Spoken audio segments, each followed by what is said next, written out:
Thank you. Welcome to the Library of the Royal College of Physicians for this year's Richard Dimbleby Lecture. Tonight, it asks a question that all of us must now face: how to die well. As we come to terms with an increasingly ageing population, many of whom will be suffering from long-term incurable illness, it's become an issue that can't be ignored. This year, we have with us for this lecture Sir Terry Pratchett, the first novelist to give the Richard Dimbleby Lecture, a hugely successful writer who, to the envy of many other writers, has sold over 65 million books, which have been translated into 37 languages. He received a knighthood in 2009 for his services to literature. But perhaps his greatest accolade is that when the BBC had a poll asking the British public to name their favourite novel, there were only 2 writers who had 5 books in the top 100. One was Charles Dickens, and the other, yes, was Terry Pratchett.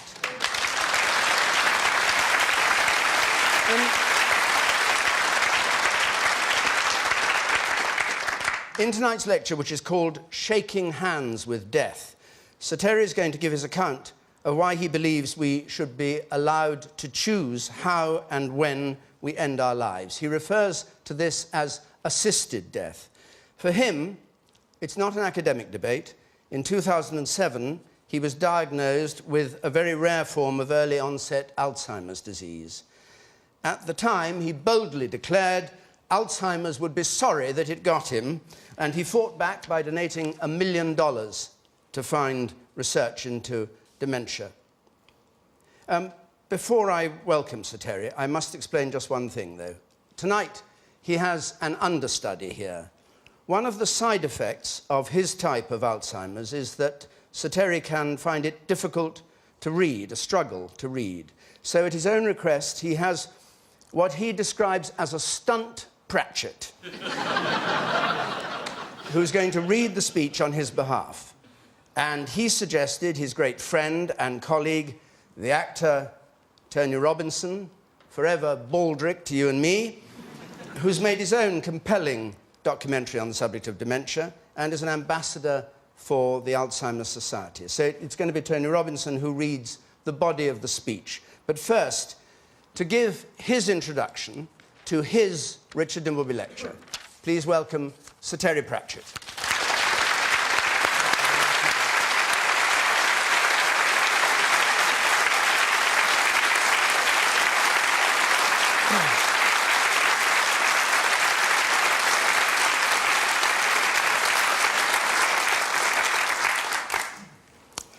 Thank you very much, David, and thank you all. Firstly, I must express my gratitude and grateful thanks to the Dimbleby family for asking me to give this lecture today. I cherish what I suspect was their reason, or at least part of their reason, for inviting me. When I was a very young newspaper journalist, learning my trade, we used to report in our newspaper that people had died of a long illness. Everybody knew what it meant, but no one spoke its name out loud. And then, when Richard Dimbleby died of cancer in 1965, his family said that he had in fact died of cancer. And this shocked the nation, that a Dimbleby was mortal, and that they had actually used the forbidden word. And somehow I felt that was a marvellous thing, because it seemed to me that the war on cancer developed momentum right at that time. Before you can kill the monster, I always say, you have to be prepared to say its name. It was an echo of that distant example that prompted me to stand up 2 years ago and announce that I had a form of Alzheimer's disease.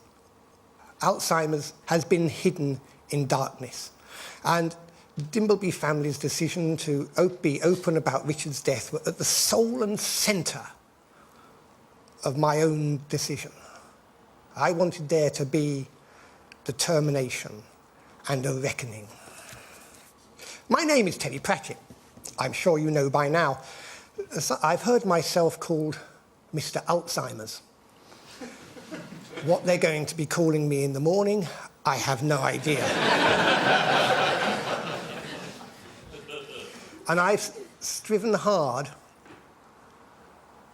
to make the world aware of it and what is taking place.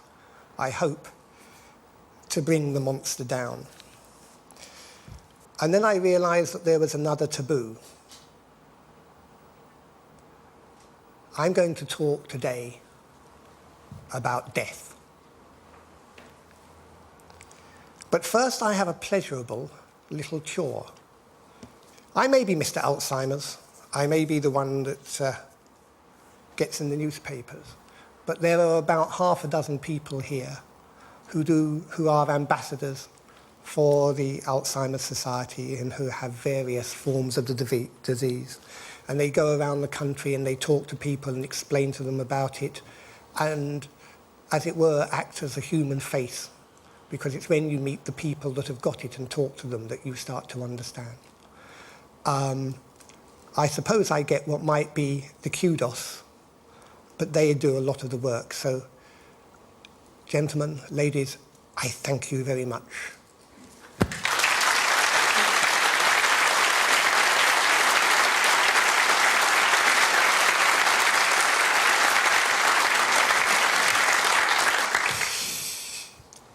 I would dearly love to have read this aloud, but I know that my friend will do it almost as well as I would. And so it is with great pleasure and a certain humble feeling, not too humble, I must pass you over to my voice for tonight, Tony Robinson.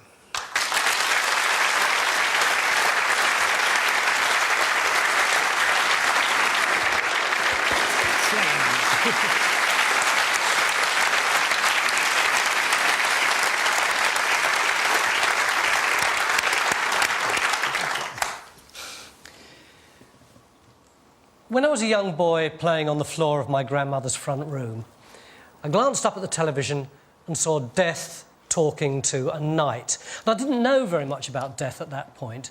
It was the thing that happened to budgerigars and hamsters. But it was death with a scythe and an amiable manner.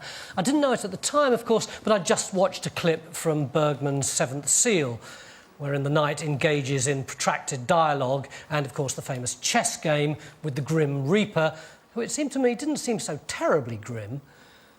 The image has remained with me ever since, and death as a character appeared in the very first of my Discworld novels. He's evolved in the series to be one of its most popular characters. Implacable, because that's his job, he nevertheless appears to have some sneaking regard and compassion for a race of creatures which are to him as ephemeral as mayflies, but which nevertheless spend their brief lives making rules for the universe and counting the stars. He is, in short, a kindly death, cleaning up the mess that this life leaves and opening the gate to the next one. Indeed, in some religions, he is an angel. People have written to me about him from convents, ecclesiastical palaces, funeral parlours, and not least hospices. The letters I've had from people all around the world have sometimes made me give up writing for the day and take a long walk. It's touching and possibly worrying that people will write with some difficulty a 6-page letter to an author they've never met and include in it sentiments that I very much doubt they'd share with their doctor. I've no clear recollection of the death of my grandparents, but my paternal grandfather died in the ambulance on the way to hospital after just having cooked and eaten his own dinner at the age of 96. It turned out when we found his birth certificate that he was really 94. But he was proud of being 96, so I hope that no celestial being was kind enough to disillusion him. He'd felt very odd, got a neighbour to ring for the doctor, and stepped tidily into the ambulance and out of the world. He died on the way to hospital, a good death if ever there was one, except that, according to my father, he did complain to the ambulance men that he hadn't had time to finish his pudding. I'm not at all sure about the truth of this because my father had a finely tuned sense of humour which he was good enough to bequeath to me, presumably to make up for the weak bladder, the short stature and the male pattern baldness which regrettably came with the package. My father's own death was more protracted. He had a year's warning. It was pancreatic cancer. Technology kept him alive, at home, and in a state of reasonable comfort and cheerfulness for that year, during which we had those conversations that you have with a dying parent. Perhaps it is when you truly get to know them, when you realise that it is now you marching towards the sound of the guns, and you're ready to listen to the advice and reminiscences that life was too crowded for up to that point. He unloaded all the anecdotes that I'd heard before about his time in India during the war and came up with a few more that I had never heard. As with so many men of his generation, his wartime service was never far from his recollection. Then at one point he suddenly looked up and said, "I can feel the sun of India on my face." And his face did light up rather magically, brighter and happier than I'd seen it at any time in the previous year. And if there'd been any justice or even narrative sensibility in the universe, he would have died there and then, shading his eyes from the sun of Karachi. He did not. On the day he was diagnosed, my father told me, and I quote, "If you ever see me in a hospital bed full of tubes and pipes and no good to anybody, tell them to switch me off." In fact, it took something under a fortnight in the hospice for him to die as a kind of collateral damage in the war between his cancer and the morphine. And in that time, he stopped being him and started becoming a corpse, albeit one that moved ever so slightly from time to time. There wasn't much I could have done, and since the nurses in the Welsh hospice were fine big girls, perhaps that was just as well. I thank them now for the geriatric cat that was allowed to roam the wards and kept me and my mother company as we awaited the outcome. Feline though it was, and also slightly smelly with a tendency to grumble, it was a touch of humanity in the long reaches of the night. On the way back home after my father's death, I scraped my jag along a stone wall in Hay-on-Wye. To be fair, it's almost impossible not to scrape jags along the walls in Hay-on-Wye, even if your eyes aren't clouded with tears. But what I didn't know at the time, but what I strongly suspect now, was that also playing a part in that little accident was my own disease, subtly making its presence felt. Alzheimer's creeps up very gently over a long period of time, possibly decades. And baby boomers like myself know that we are never going to die, so always have an explanation ready for life's little hiccups. We say, "I've had a senior moment, ha ha."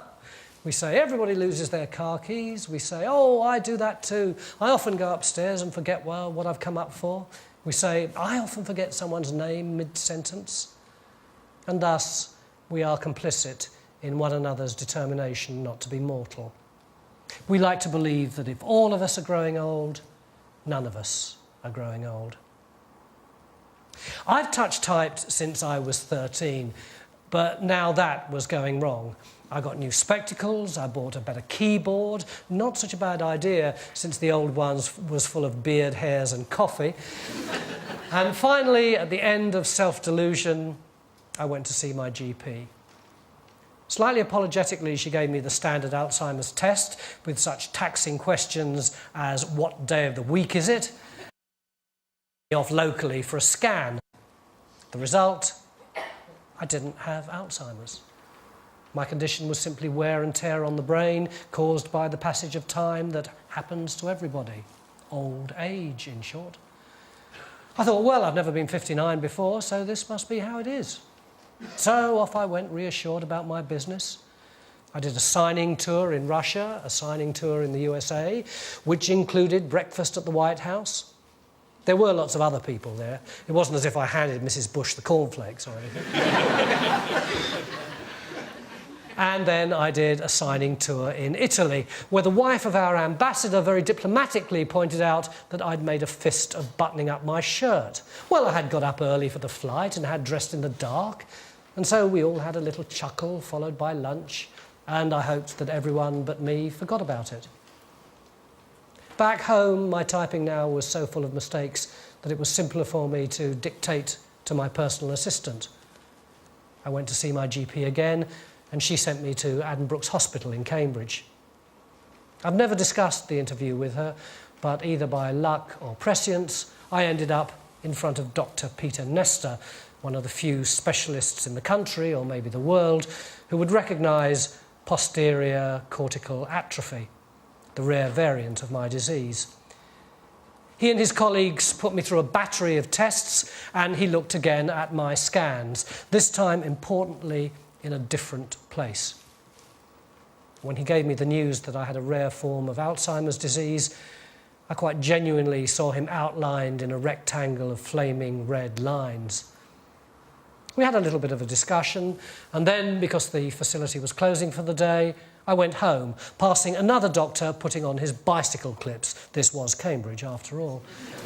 And such was my state of mind that he, too, was outlined in red fire. The whole world had changed. I was lucky in several ways. PCA is sufficiently different from classic Alzheimer's that I've met fellow sufferers from it who dislike it being linked with that disease, even though the pathology and the end game are ultimately the same. The journey, however, is different. PCA manifests itself through sight problems and difficulty with topological tasks, such as buttoning up a shirt. I have the opposite of a superpower.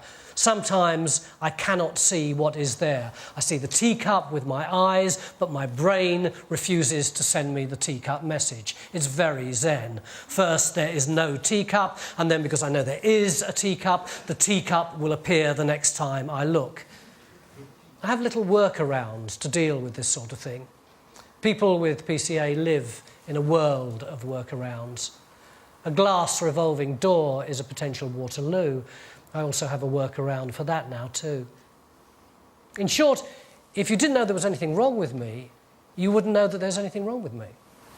People who have spoken to me for half an hour or so ask me if I'm sure I have the illness. Yes, it's certainly there, but cunning and subterfuge get me through. So does money. The first draft of this speech was dictated using Talking Point on my computer, which, while not perfect, produces a result that's marvellously better than anything I could tap out on the keyboard. From the inside, the disease makes me believe that I'm constantly being followed by an invisible moron who moves things, steals things, hides things that I've put down a second before, and in general sometimes causes me to yell with frustration. You see, the disease moves slowly, but you know it's there. Imagine that you're in a very, very slow-motion car crash. Nothing much seems to be happening. There's an occasional little bang, a crunch, a screw pops out and spins across the dashboard as if we were in Apollo 13. But the radio's still playing, the heater's on, and it doesn't seem at all that bad, except for the certain knowledge that sooner or later you will definitely be going headfirst through the windscreen.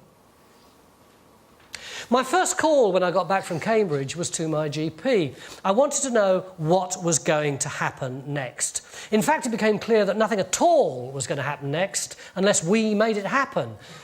There was no specialist anywhere local to me prepared to take on an early onset patient with PCA, and therefore nobody who could legitimately write me a prescription for the only palliative Alzheimer's drug on the market. When I learned this, I was filled with a rage that is with me still, but by now tempered and harnessed to practical purposes. I felt alone. A cancer sufferer just diagnosed can at least have some map showing the way the future might hopefully go. And I don't seek to minimise how dreadful that disease would be. But there would be appointments, there would be specialists, there would be tests. Hopefully you would receive sympathy, and hopefully you would have hope. But at that time, the Alzheimer's patient was more or less told to go home.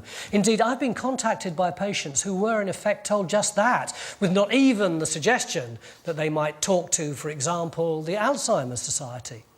I will say, on another aside, I'm not the sort of person who goes to groups, but much later I was persuaded to go to a PCA meeting in London, hosted by Professor Rosser of the National Hospital for Neurology and Neurosurgery. I remember the smiles when I started talking about the symptoms, and it was hugely refreshing to be among people who understood without having to be told. But I had seen the bicycle clips of fire. I would have thrown a brick through a pharmacy window late at night for the medication I needed, and come to think of it, that might have been a damn good photo opportunity. But friends and contacts of mine who cared about my liberty helped me deal with the situation in the way that people deal with such situations in stupid hidebound bureaucracies. We bent things just a tiny little bit. It wasn't as though it was stealing. I still had to pay for the damn drugs. But then it was time to decide who I was going to tell. And for the reasons given earlier, I decided to tell everybody. After that, my life ceased to be my own. I've had so much mail that not all of it can be answered in my lifetime, and I can't remember how many interviews I've given. They must run into 3 figures easily. We did the BAFTA award-winning documentary in which I demonstrated to the world the impossibility of my tying a tie. Funnily enough, I can tie my shoelaces, presumably because I've known how to do that for much longer. I've also been able to write 2 more books, which my PA insists I tell you were bestsellers.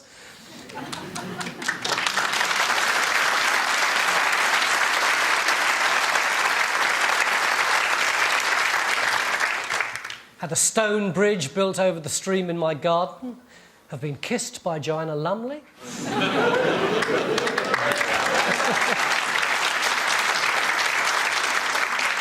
And after being astonishingly knighted, subsequently made, with the help of knowledgeable friends, a sword, doing it the hard way by first digging the iron ore out of the ground and smelting it in the garden. Of course, I shall never be able to take it out on the street, because such is the decay of our society that not even knights can carry their swords in public.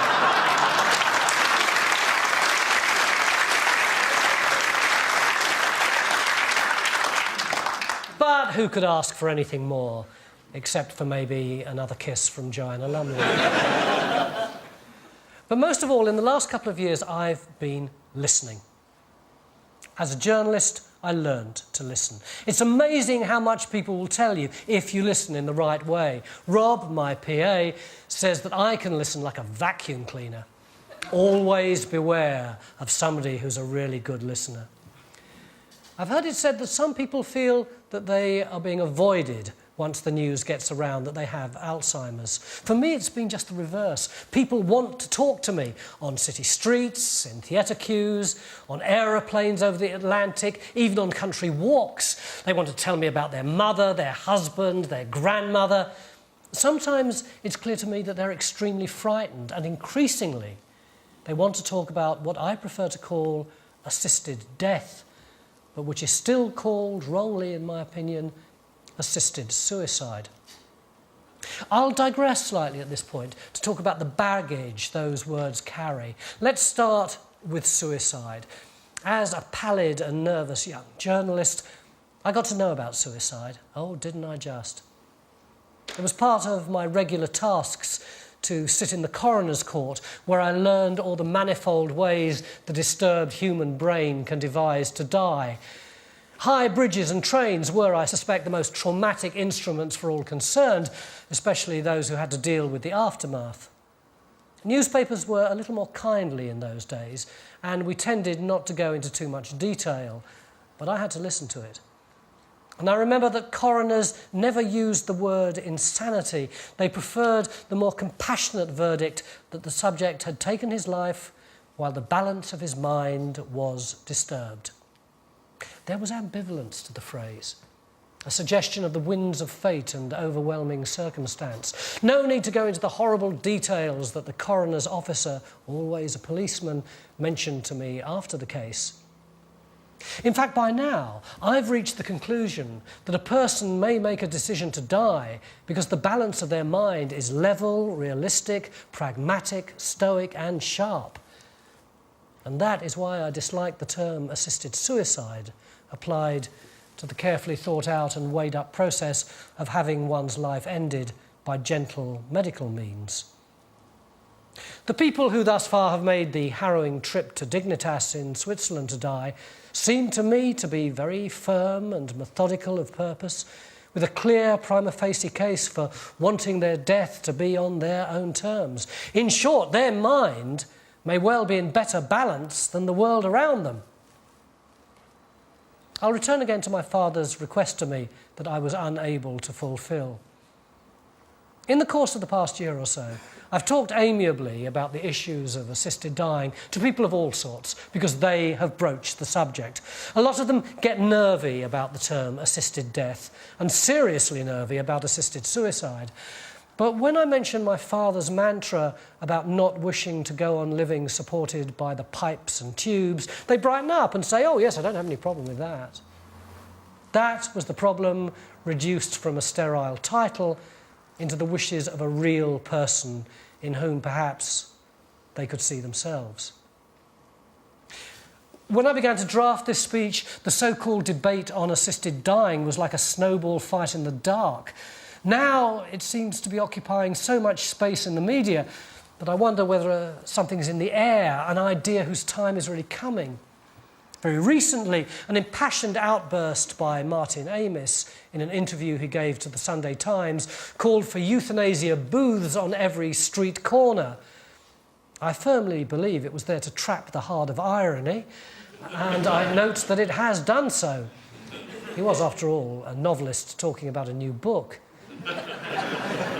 Did it get publicity? It surely did.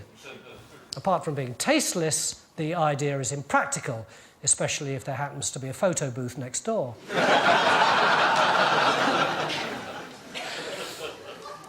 But his anger and grief at the way elderly relatives, friends and colleagues have died is clearly genuine and shared by a great many.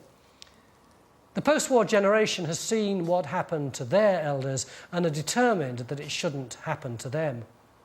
Even more recently, the British Social Attitudes Survey found that 71% of religious people and 92% of non-religious people were in favour of medically assisted dying for patients with incurable illnesses if they should so request it.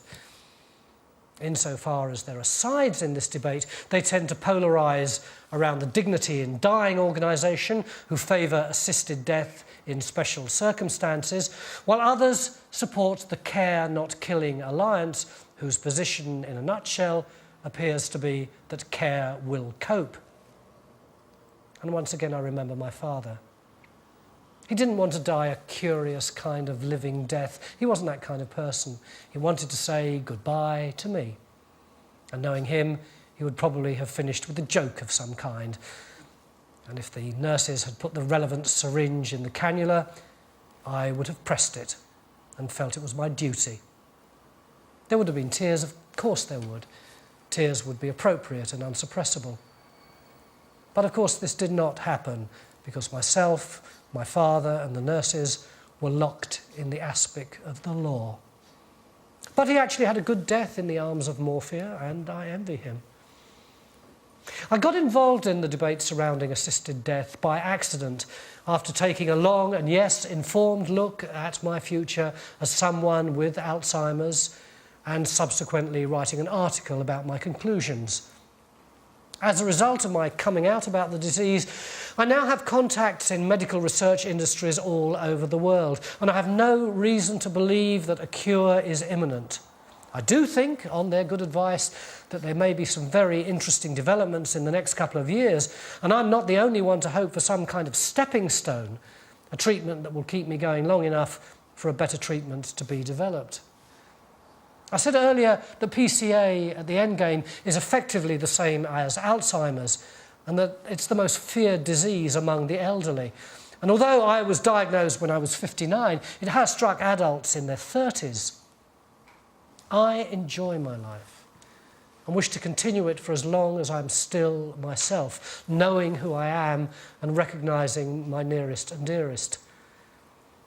But I know enough about the end game to be fearful of it, despite the fact that as a wealthy man I could probably shield myself from the worst. But even the wealthy, whatever they may do, have their appointment in Samara.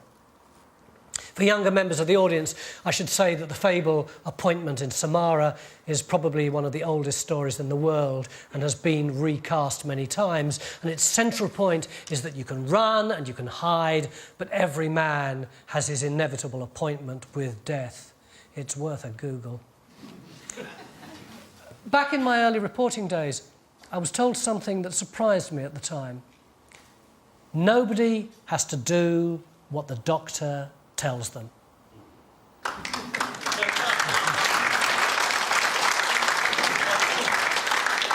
I learned this when Chief Reporter George Topley slung my copy back at me and said, "Never say that a patient has been released from hospital unless you're talking about someone who is being detained on mental grounds. The proper word is discharged.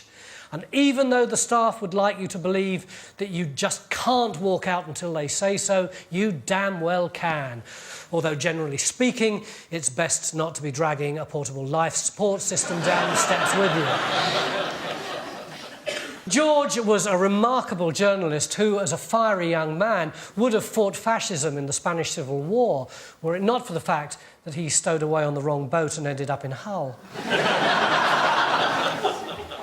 And I remember what George said and vowed that rather than let Alzheimer's take me, I would take it.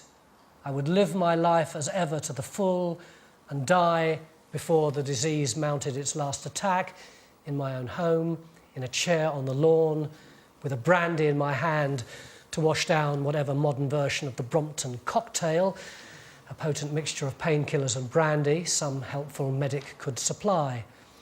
And with Thomas Tallis on my iPod, I would shake hands with death.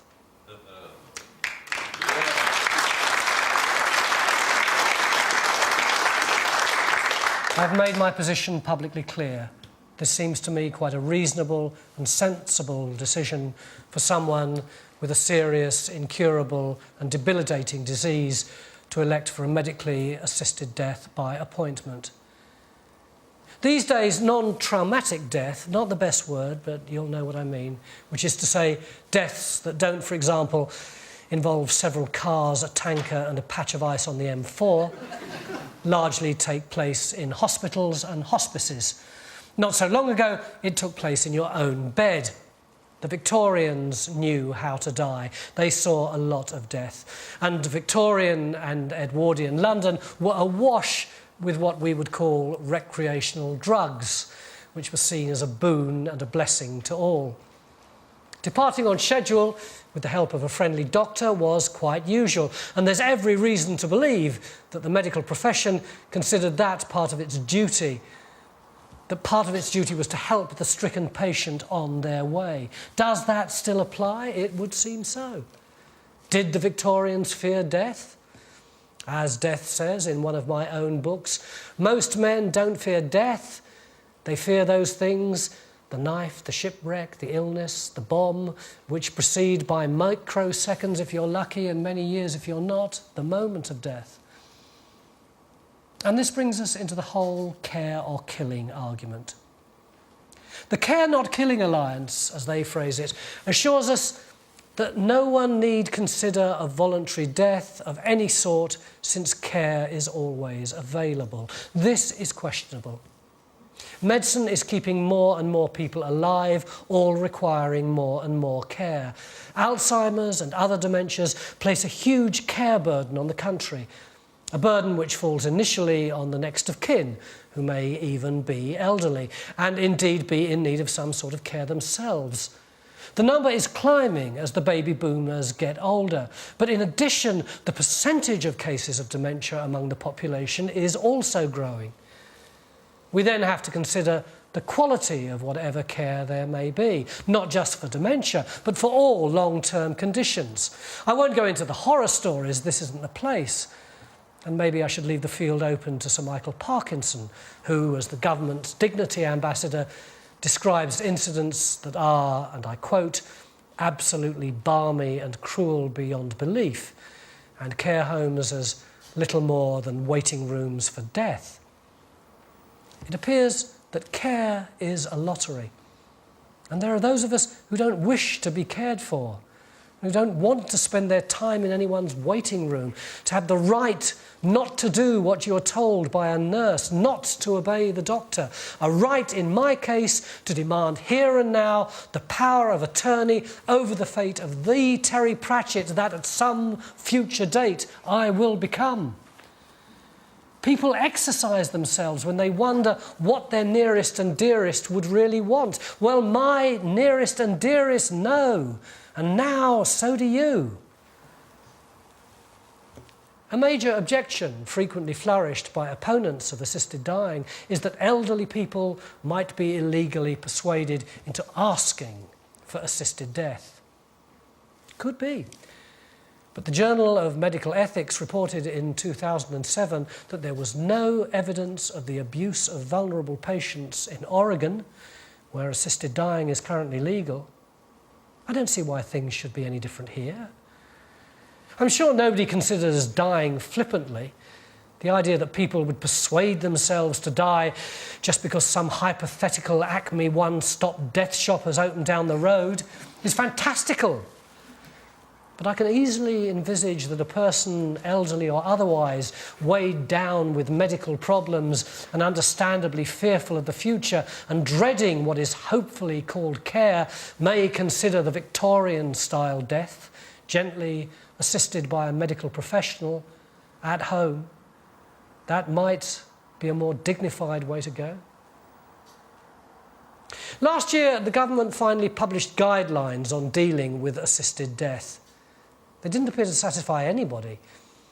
It seems that those wishing to assist a friend or relative to die would have to meet quite a large number of criteria in order to escape the chance of prosecution for murder.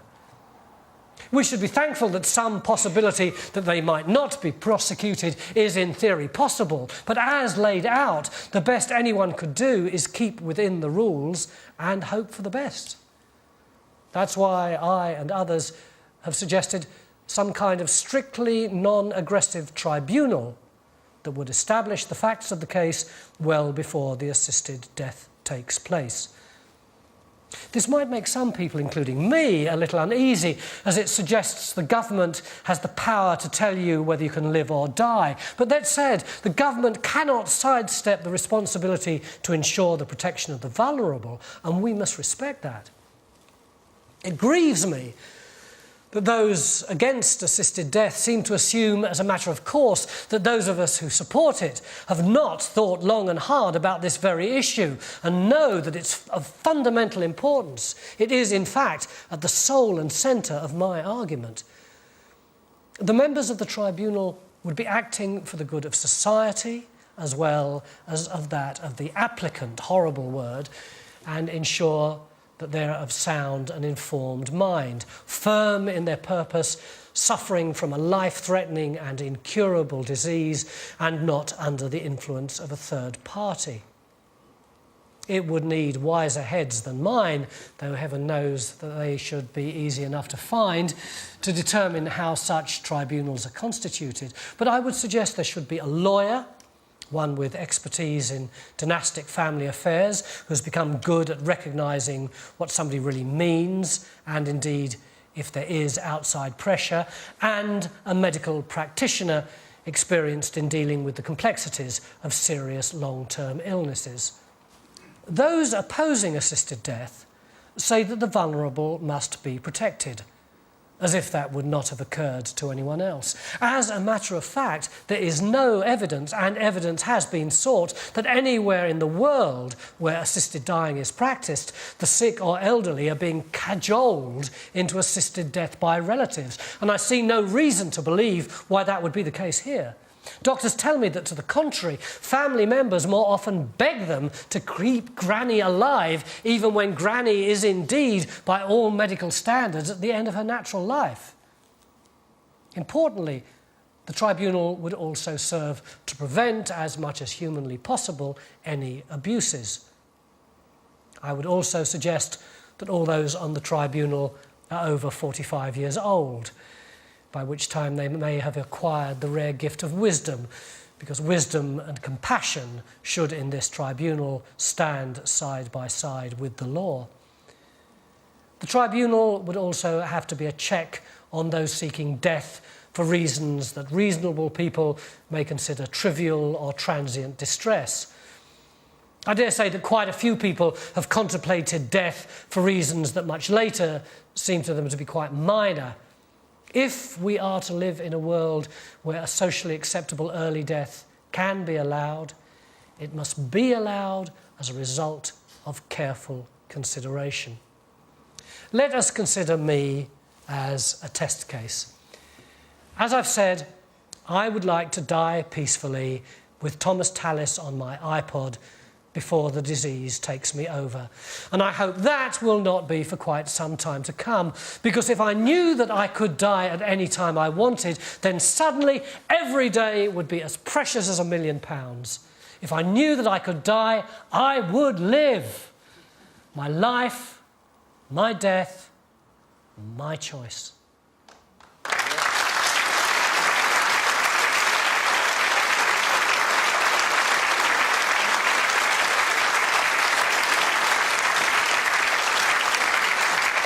There has been no evidence in those areas where assisted dying is currently practiced that it leads to any kind of slippery slope. It seems to be an item of faith among those opposed to assisted dying that it will open the door to abuses all the way up to the culling of the elderly sick. This is a nightmare and only a nightmare. This cannot be envisaged in any democracy unless we find ourselves under a tyranny. That is to say, a tyranny that is far more aggressive than the mild one currently operated by the Health and Safety Inspectorate. Frankly, that objection is a bogeyman. It's been suggested that people wouldn't trust their doctor if they knew that they had the power to kill them. Why should this be? A doctor has an awful lot to lose by killing a patient. Indeed, it seems to me that asking a medical practitioner who is fully aware of your situation to bring your life to an end is placing the utmost trust in them. The saying, "Thou shalt not kill, but needst not strive officiously to keep alive," has never been formal advice to the medical profession. Given that it was made up by Arthur Hugh Clough, who was in a similar profession to me, that is not surprising. But ever since the birth of medicine, doctors have understood its meaning. They have striven. Oh, how they have striven. In the past 2 centuries, we have improved the length of our lives and the quality of said lives to the point where we feel somewhat uneasy if anyone dies as early as the biblical age of 70. But there comes a time when technology outpaces sense, when we believe a blip on an oscilloscope is confused with life and that humanity unravels into a state of mere existence. Observation, conversation, and some careful deduction lead me to believe that the majority of doctors who support the right to die are those who are most closely involved day to day with patients, while support appears to tail off as you reach those heights where politics and medicine merge. It would be interesting to speculate how many doctors would come out were it not for the baleful glare of the BMA. Anyone who has any long-term friendships, acquaintances or professional dealings within the medical profession, let alone knows anything about the social history of medicine, knows that down the ages it has seen it as part of its duty to allow those beyond hope and skill to depart in peace. I can recall the metaphors that have been used: helping them over the step, showing them the way, helping them find the door, pointing them to heaven, but never ever killing them, because in their minds they were not killing, and in their minds they were right. In fact, I've not found any reputable information from those places where assisted death is allowed that shows any deleterious effect on the community. I certainly do not expect or assume that every GP or hospital practitioner would be prepared to assist death by arrangement, even in the face of overwhelming medical evidence. That is their choice. Choice is very important in this matter. But there will be some, probably older, probably wiser, who will understand. It seems sensible to me that we should look to the medical profession that over the centuries has helped us to live longer and healthier lives, to help us die peacefully among our loved ones in our own home without a long stay in God's waiting room. And finally, there is the God argument, which I think these days appears to have been subsumed into concern for the innocent that may suffer if assisted dying was allowed. The problem with the God argument is that it only works if you believe in God, more specifically Jehovah, which I do not. Spinoza, Darwin and Carl Sagan have found in my imagination places which God has never found. Therefore, I am a humanist and would rather believe that we are a rising ape, not a falling angel. Nevertheless, I have a sneaking regard for the Church of England and those I disagree with. We should always debate ideas that appear to strike at the centre of our humanity. Ideas and proposals should be tested. I believe that consensual assisted death for those that ask for it is quite hard to oppose, especially by those that have some compassion. But we do need in this world people to remind us that we are all human and that humanity is precious. It's that much heralded thing, the quality of life, that's important. How you live your life, what you get out of it, what you put into it, and what you leave behind after it. We should aim for a good and rich life well lived. And at the end of it, in the comfort of our own home, in the company of those who love us, have a death worth dying for. Ladies and gentlemen, Sir Terry Pratchett.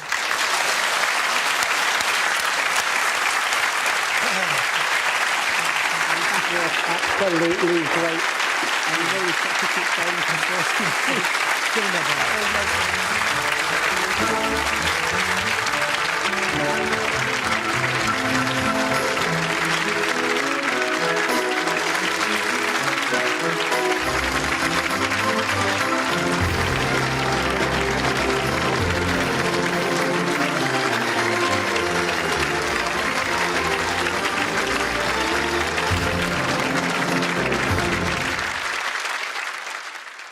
today. I cherish what I suspect was their reason, or at least part of their reason, for inviting me. When I was a very young newspaper journalist, learning my trade, we used to report in our newspaper that people had died of a long illness. Everybody knew what it meant, but no one spoke its name out loud. And then, when Richard Dimbleby died of cancer in 1965, his family said that he had in fact died of cancer. And this shocked the nation, that a Dimbleby was mortal, and that they had actually used the forbidden word. And somehow I've become an issue that can't be ignored.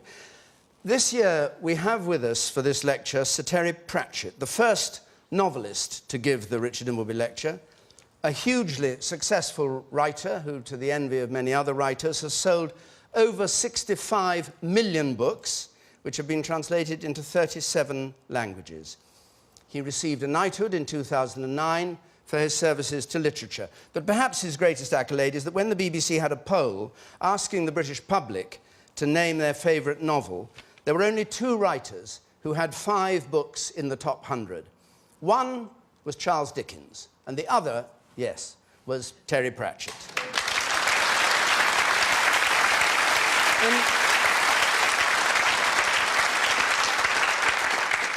In tonight's lecture, which is called Shaking Hands with Death, Sir Terry is going to give his account of why he believes we suggested his great friend and colleague, the actor Tony Robinson, forever baldric to you and me, who's made his own compelling documentary on the subject of dementia and is an ambassador for the Alzheimer's Society. So it's going to be Tony Robinson who reads the body of the speech. But first, to give his introduction to his Richard Dimbleby Lecture, please welcome Sir Terry Pratchett.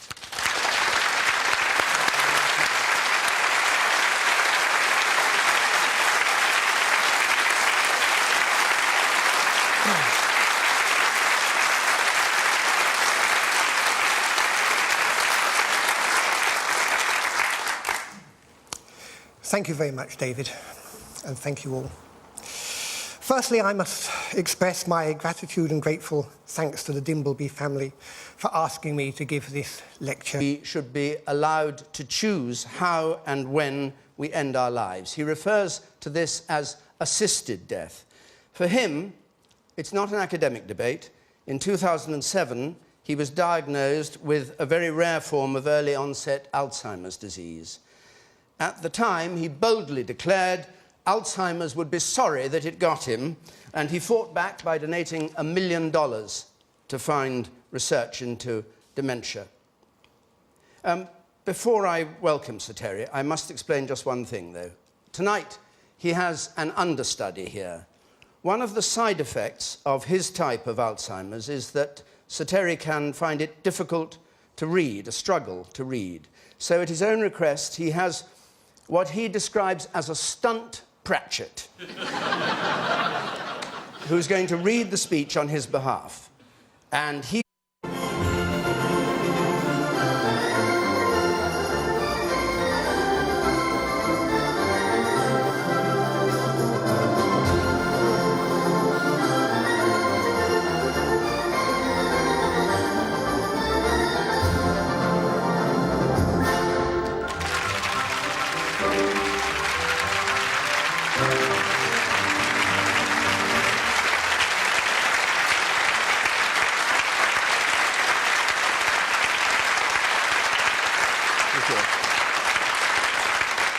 Welcome to the library of the Royal College of Physicians for this year's Richard Dimbleby Lecture.